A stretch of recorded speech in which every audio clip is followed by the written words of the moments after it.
Good morning, good afternoon, good evening, whatever time you're watching this. My name is Chris Elliott with RE/MAX Action Real Estate, coming at you today with your August 2020 market update. So, crazy world we're living in, a lot is happening. The big headline that we saw a couple weeks ago was there is a 32%, I believe, drop off on GDP on a national scale in the second quarter of this year. A bunch of the news stations picked up on it, doom and gloom. If you're paying attention, if you looked at the numbers, these were numbers that we predicted. Goldman Sachs, Morgan Stanley, Bank of America, JP Morgan, Wells Fargo all predicted on average about a 30% drop off in the second quarter. So we kind of knew this was coming. The good news is those same folks that predicted that huge drop off are also predicting very optimistic numbers for the third quarter on a bounce back of GDP. So we've got Goldman Sachs and JP Morgan both saying we're going to have a 25% jump in GDP. Morgan Stanley Wells at about 20%, and then Bank of America a little bit more conservative at 15%. So the good news is the same folks that predicted that we were going to be where we were in Q2 are also predicting a very good bounce back, a very good rebound for the third quarter on a national GDP scale. I read you a quote from Lisa Shillette of Morgan Stanley. Indeed, the worst ever GDP reading could be followed by the best ever growth in the third quarter. So the outlook for the American economy is looking pretty good right now. If we zero in specifically on real estate, which is why you're tuning in, if we look at the showing times graph, so this is a pretty cool graphic that shows the dark line is the 2019 weekly average of the number of showings, the number of buyers going out there looking at homes compared to 2020. So obviously, if you look at the orange line, you can see the big drop off when kind of COVID first hit. The number of showings dropped pretty dramatically, but as you can see, we've steadily risen, and from about the beginning of June, we've actually been above the number of showings this year than we saw last year. So, and they're holding pretty steady at pretty good numbers right now. Now, the big chief difference between this year and last year, while showings are up this year, the amount of homes that are actually on the market is actually much lower. So this graphic you're seeing right now is month supply of inventory, which is a metric that very simply just tracks how long would it take out to sell the current inventory if nothing new hit to the market. So it's a very good indicator of how hot the market it is.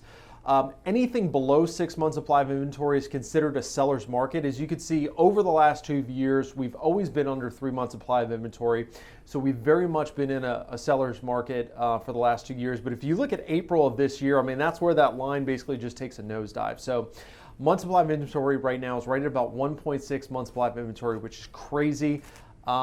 It's a very, very hot seller's market that we're seeing right now, which is very good news to anybody that owns a home, anybody looking to sell a home.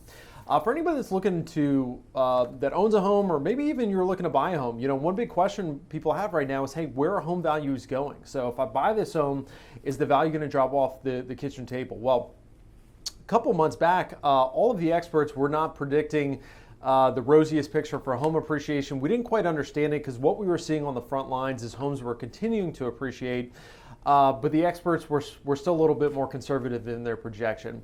A lot of those experts have revised their projections. As you can see, most of them are now in the 3 to 4% appreciation rates as far as what they think we'll see over the next 12 months.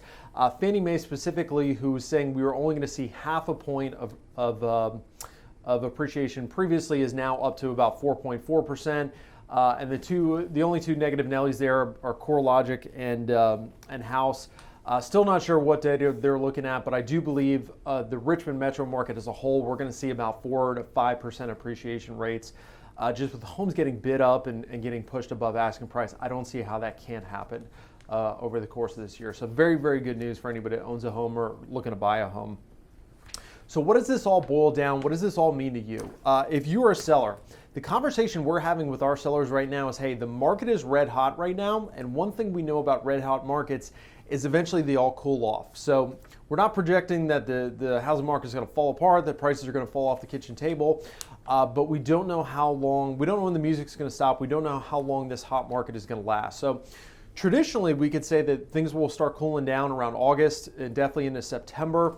We don't know if that's going to stay the same, as this is somewhat of a fluke year, an anomaly of a year.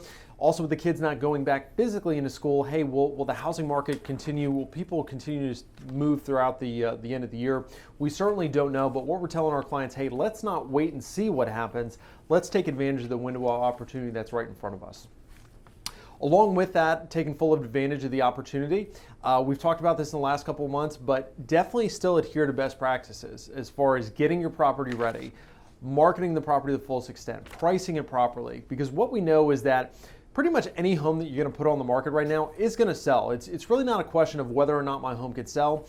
It's really a question of, are we taking full advantage of the market? Are we getting the maximum amount of dollars out of the property, out of the window of opportunity that we're facing, versus is the property going to sell? So make sure you don't get sloppy in the hot market, just knowing that the property is going to sell. And then one thing that we're recommending on most all of our listings, doesn't work every time, but on most all of our listings, we're recommending a delayed reviewing of offers, because what we know is the second that property hits the MLS, buyers are going to swarm to the property.